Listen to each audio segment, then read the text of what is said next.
के अंदर जो अंतर करके आज से जैसलमेर में भी मॉल और मार्केट खुल गए हैं, साथ ही रेस्टोरेंट और जिम भी। हालांकि अभी सिनेमा हॉल और मल्टीप्लेक्सेस को खोलने की अनुमति नहीं दी गई है। हमारे संवाददाता श्रीकांत व्यास ने शहर का जायजा लिया।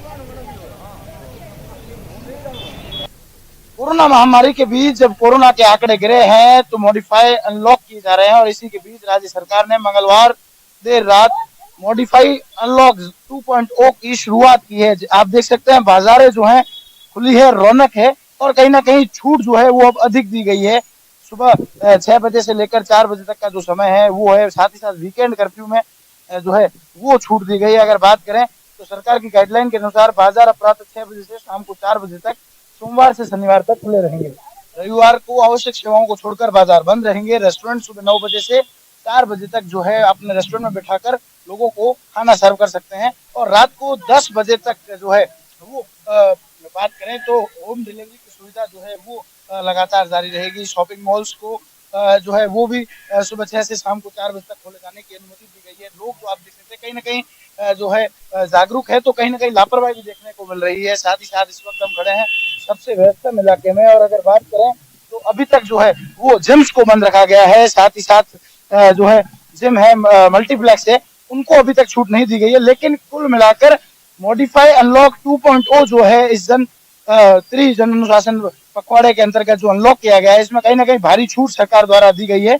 लेकिन साथ ही साथ सख्तियों को बढ़ाया गया है। अब सख्त होने की जरूरत है। प्रशासन को निर्देश दिए गए हैं कि सख्ती से इस जो है गाइडलाइन का पालन करवाए ताकि लोग जो है वो सार्वजनिक स्थानों पर मास्क लगाए और 2 गज की दूरी जो है वो मेंटेन रखे, क्योंकि कोरोना अब तक गया नहीं है, थमा है, रुका है, लेकिन गया नहीं है। समझने की बात है और हम सतर्क सजग रहने की अभी भी आवश्यकता है। न्यूज़ 18 के लिए श्रीकांत व्यास, जैसलमेर। गंगानगर में लगातार घट रहे कोरोना संक्रमण को देखते हुए राज्य सरकार ने अनलॉक 2 के तहत प्रदेशवासियों को बड़ी राहत देते हुए आज 50% कैपेसिटी के साथ रेस्टोरेंट और ढाबों में खाना परोसने और जिम और फिटनेस सेंटर को खोलने की अनुमति दे दी। साथ ही राज्य सरकार ने राहत के साथ साथ सभी व्यवसायियों को कोरोना प्रोटोकॉल की सख्ती से पालना करने के भी निर्देश दिए हैं।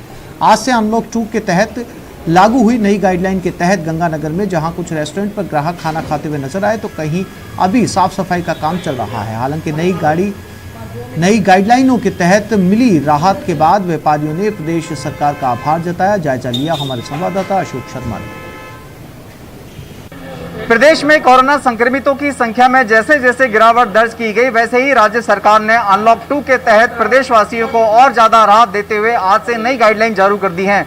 आज से जारी की गई नई गाइडलाइन के तहत प्रदेश के अंदर पब्लिक ट्रांसपोर्ट भी शुरू कर दिए गए हैं। साथ ही जिम और स्पोर्ट्स एक्टिविटी सेंटर्स को भी खोलने की अनुमति दी गई है, लेकिन कोरोना प्रोटोकॉल की पालना के तहत। इसके अलावा यदि हम बात करें तो रेस्टोरेंट्स और ढाबे उनको भी अलाउ कर दिया गया है ताकि वो अपने रेस्टोरेंट्स के अंदर अपने कस्टमर्स को बैठा के सर्व कर सके, लेकिन 50% ही अलाउ किया गया है ताकि सोशल डिस्टेंसिंग फॉलो की जा सके और कोरोना प्रोटोकॉल को भी फॉलो किया जा सके।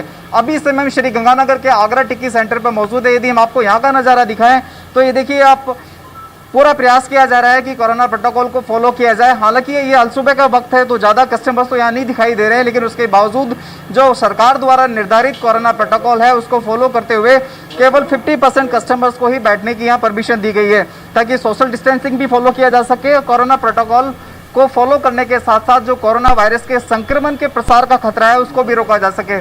हमारे साथ यहाँ बात करने के लिए आगरा टिक्की कॉर्नर के ऑनर है, मिनी से बात करते हैं।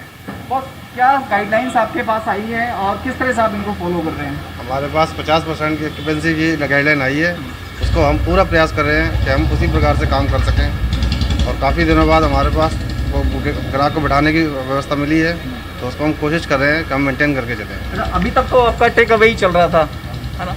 तो अभी ग्राहकों का कैसा रिस्पॉन्स आ रहा है आपको कोरोना गाइडलाइन को लेकर? ग्राहकों का अच्छा रिस्पॉन्स आ रहा है। पहले सिर्फ खाली ऑनलाइन ही काम कर रहे थे हम लोग, जोमेटो स्विगी पे ही, और कुछ नहीं। अभी तक चल रहा है टेक अवे का काम, अब रेस्टोरेंट में भी सर्व किया जा सकता है, लोग आ रहे हैं, खाना खा रहे हैं। इस बीच न्यूज़ 18 भी अपने सभी दर्शकों से अपील करता है कि वे भी कोरोना प्रोटोकॉल की ईमानदारी से पालना करें ताकि वैश्विक महामारी कोरोना वायरस के संक्रमण के खतरे को पूरी तरह से खत्म किया जा सके। अशोक शर्मा, न्यूज़ 18, श्री गंगानगर।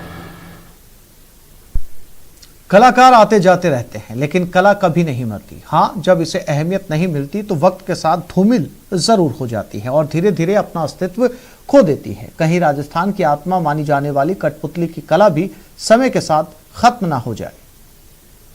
मैं देख राजस्थान की शेर पे जो शेर पे धागों और कांच की पुतली का खेल है कठपुतली। मेरा में गया जलेबिया खिलाया। कहते हैं इस खेल में जिसके हाथ इनकी डोर होती है वही कहानियों का सूत्रधार है, वही असली कलाकार है। एक जमाने में कठपुतलियों के सहारे कहानी सुनने में जो आनंद मिला करता था वो कहीं और नहीं था। लेकिन पहले टीवी और अब मोबाइल ने इन कठपुतलियों का खेल बिगाड़ कर रख दिया है। साथ ही कठपुतलियों का खेल दिखाने वाले कलाकार भी अब उस हाल में पहुंच गए हैं जहां उनके पास ये काम छोड़ने के अलावा कोई और रास्ता नहीं बचा है। कला आज विकसित है क्योंकि कलाकार को इसमें रोजी रोजगार नहीं है। इस जिले में मैं अकेला कलाकार हूँ। मैं भी इसको छोड़ने में करीब आ चुका हूँ। ये चित्तौड़गढ़ के रहने वाले रामेश्वर लाल गर्ग हैं और दुख की बात यह है कि ये चित्तौड़गढ़ में कठपुतली का खेल दिखाने वाले अकेले कलाकार हैं। हालांकि अब भी ये चाहते हैं कि ये कला जीवित रहे। इसके लिए वो फ्री में भी कठपुतली का खेल सिखाने को तैयार हैं। कला इस जिले में अस्त है, अतः मैं चाहता हूँ कि इस कला को कोई प्रोत्साहन मिले और कोई अगर सीखना चाहे तो मेरे आए, मैं उसको सिखाऊंगा। कठपुतली का खेल सदियों पुराना है। मैं देख राजस्थान की शेर पे जो शेर कहा तो ये तक जाता है कि माता पार्वती भी कठपुतली का खेल जानती थी और विक्रमादित्य के सिंहासन में 32 कठपुतलियां लगी हुई थी जो उन्हें कहानियां सुनाया करती थी। लेकिन अफसोस कि अब ये कला खोने के कगार पर है। बहुत पुरानी है। पार्वती के पास में भी ये कला थी, भगवान शंकर के छुपा के रखा था। उसके बाद ये कला एक तरह से विक्रमादित्य राजा जिसके सिंहासन था उसमें 32 प्रकार की कठपुतली थी। एक रोज कहानी सुनाते थे राजा को। कठपुतली का खेल इतिहास है, सदियों पुरानी विरासत है जिसे संभालकर सहेज कर रखने की जरूरत है। और अगर ऐसा नहीं हुआ तो फिर यकीन मानिए ये भी किताबों में दर्ज होकर रह जाएंगी। सुभाष चंद्र बैरागी, न्यूज 18 चित्तौड़गढ़। कई मास्क लगा होने तो इस बुलेटिन में फिलहाल इतना ही। नमस्कार।